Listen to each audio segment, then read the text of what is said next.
Saya Arya Dwi Afriana dengan NPM 217000015 akan menjelaskan tentang Nona Cantika yang berusia 19 tahun datang ke puskesmas di Kupang dan dilakukan anamnesis. Ditemukan keluhan utama komedo hitam berulang, papula kemerahan, pustula terasa nyeri, dan keluhan sembuh sebagian seperti bekas luka.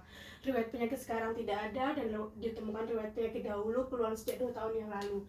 Riwayat obat sudah ke dokter dan diobati dengan krim topikal dan pil. Riwayat sosial, keluhan muncul lagi selama periode menstruasi, sering begadang, keluhan bertambah buruk ketika stres atau sebelum menstruasi. Lalu riwayat keluarga tidak ada dan dilakukan pemeriksaan fisik, status generalis, tanda vital, dan status umum dalam batas normal. Status dermatologisnya distribusi regional, lokasi pada wajah, karakteristik lesinya multiple, diskrit, berukuran 2-5 mm, ada yang meninggi, kering. Tipe lesinya komedo, papula erythematosa, pustula, nodul, dan scraf atrofi. Diagnosis bandingnya ada acne vulgaris dan folikulitis. Pemeriksaan penunjangnya pewarnaan gram dari pustula, tidak ada scopus maupun bacilli. Diagnosisnya acne vulgaris. Lalu dokter memberikan terapi farmako topikal krim tretoxirin 0,025% dioleskan pada wajah di malam hari. Benzoil peroksida gel 5% untuk papula dan pustula siang dan malam. Lalu sistemiknya doxycycline 2 kali 100 mg per hari. Lalu non-farmakonya, dokter memberikan saran kepada Nona Cantika untuk melakukan pengobatan secara teratur dan menghindari faktor pencetus jerawat jika memungkinkan. Pada peta konsep dimulai dari glandula sebaceus, di sini yang dimana merupakan kelenjar holokrin yang dibungkus oleh jaringan ikat. Glandula sebaceus ini terletak pada dermis. Kelenjar sebaceus ini berhubungan dengan folikel rambut di seluruh tubuh. Jadi kelenjar sebaceus ini yang berhubungan dengan folikel rambut biasanya terdapat pada sisi yang sama dengan otot penegak rambut. Jadi kelenjar sebaceus sendiri adalah suatu kelenjar asinar yang biasanya memiliki beberapa asini yang bermuara ke dalam saluran pendek. Asini terdiri atas lapisan basal, sel-sel epitel gepeng yang terletak di atas lamina basal. Glandula sebaceus ini adalah kelenjar yang penghasil sebum atau minyak. Sebum mengandung trigliserida, asam lemak bebas, wax ester, dan kolesterol. Sebum ini berfungsi untuk mempertahankan kelembutan dan kehalusan kulit serta melindungi kulit dari infeksi oleh bakteri dan jamur. Di lapisan kulit juga terdapat kelenjar keringat, kuku, medula, dan batang rambut. Kelenjar keringat berfungsi sebagai pengatur suhu badan serta menghasilkan air yang mengandung berbagai macam garam. Kelenjar keringat sendiri ada 2 jenis, yaitu kelenjar keringat merokrin dan apokrin. Kelenjar merokrin ini bergetah encer yang terdapat di seluruh permukaan tubuh kecuali kuku. Kelenjar apokrin menghasilkan keringat yang mengandung lemak dan berbau. Biasanya terdiri di daerah banyak folikel rambut seperti di ketiak, puting susu, pusar, daerah kelamin. Selain itu juga terdapat jenis kelenjar keringat ekstrim di mana menghasilkan keringat yang bersifat encer dan tidak berbau. Terletak pada permukaan kulit, lalu banyak terdapat di telapak tangan dan telapak kaki. Kemudian ada kuku yang merupakan lempeng sel epitel berkeratin pada permukaan dorsal setiap falang distal. Bagian-bagian kuku terdiri dari matriks kuku, dinding kuku, dasar kuku, lanula, lempeng kuku, eponiculum, dan heporniculum. Lalu ada medula rambut yang terletak pada tengah dan biasanya terlihat lebih terang daripada bagian lain. Batang rambut merupakan struktur keratin keras yang dihasilkan oleh bangunan epitelial berbentuk kantung, yaitu folikel rambut. Di dalam kulit juga terdapat mikrobiota dan bisa disebut dengan flora normal kulit. Nah, flora normal kulit ini adalah mikroba yang berada pada permukaan tubuh manusia dalam keadaan normal, tidak menimbulkan penyakit. Flora normal ada 2 macam, yaitu flora residen dan flora transien. Flora residen ini lokasinya berada di kulit membran mukosa saluran pencernaan, saluran pernafasan atas, contohnya ada di Propionibacterium acne. Flora transien ini waktunya hanya sementara, bisa menghilang atau tidak jika terdapat eliminasi.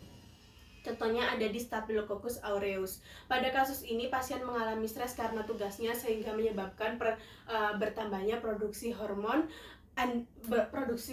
androgen yang mengakibatkan peningkatan produksi sebum. Sebum bergabung dengan keratin dan membentuk sumbatan. Patomekanisme dari akne vulgaris ini dimulai dari adanya hormon androgen yang meningkat sehingga dapat merangsang peningkatan sebum dan hiperforasi folikuler epidermal. Karena adanya hiperproliferasi yang menyebabkan pori-pori tersumbat dan sebum yang meningkat tidak dapat keluar melalui pori-pori, sehingga terbentuklah komedo. Nah, komedo ini terbagi menjadi dua macam, yaitu komedo putih tertutup dan komedo hitam terbuka. Sebum mengandung asam lemak dan trigliserida, di mana merupakan makanan dari bakteri Propenium bacterium. Sehingga karena sebum yang meningkat menyebabkan bakteri tersebut mengalami peningkatan. Bakteri Propenium bacterium ini terus berproliferasi sehingga merangsang respon peradangan atau inflamatori. Peradangan tersebut disebut dengan jerawat. Jadi Propenium bacterium acne merupakan mikrobiota residen. Mikrobiota ini merupakan makhluk yang memang ada di kulit yang terbagi menjadi dua macam, yaitu residen dan transien. Mikrobiota residen adalah mikrobiota yang selamanya ada di kulit kita. Contohnya ada di Propenium bacterium dan Staphylococcus. Sedangkan transien adalah mikrobiota yang bisa menghilang jika ada eliminasi atau kompetisi. Jadi contohnya ada Clostridia, Candida albicans, dan HSV1. Propenium bacterium acne terbentuk batang yang teratur termasuk dalam gram positif dan metabolismenya adalah obligat anaerob. Menular dengan cara kontak langsung dengan lesi. Pengobatan dengan gel benzoil peroxide dan Histolyterium faktor influensinya belum ditemukan.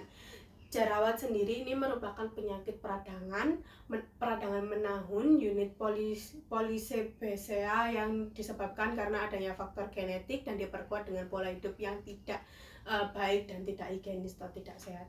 Lesi utama dari jerawat ini merupakan komedo. Selain komedo, temuan klinis dari jerawat adanya papul, pustula, nodul, dan jaringan parut. Sering terdapat di bagian wajah, leher, bahu, lengan, dada, dan punggung. Jadi jerawat ini memiliki epidemiologi yang beragam tergantung dengan negaranya dengan prevalensi tertinggi pada masa pubertas. Acne vulgaris ini memiliki diagnosis banding yaitu folikulitis. Folikulitis ini merupakan peradangan pada folikel rambut yang disebabkan oleh bakteri. Jadi bakterinya adalah Staphylococcus aureus yang ditunjang dengan iklim tropis hygiene yang buruk. Selain disebabkan oleh bakteri folikulitis dengan dapat disebabkan oleh jamur dan virus. Infeksi parasit juga, tetapi dari acne vulgaris yang ada secara topikal, secara sistemik, secara tropikal ini dapat dua obat. Yang pertama yaitu krim tretinoin. Krim tretinoin ini merupakan efek dari inflamasi, efek modifikasi, keratinasi folikuler dan menurunkan aktivitas kelenjar sebaceous.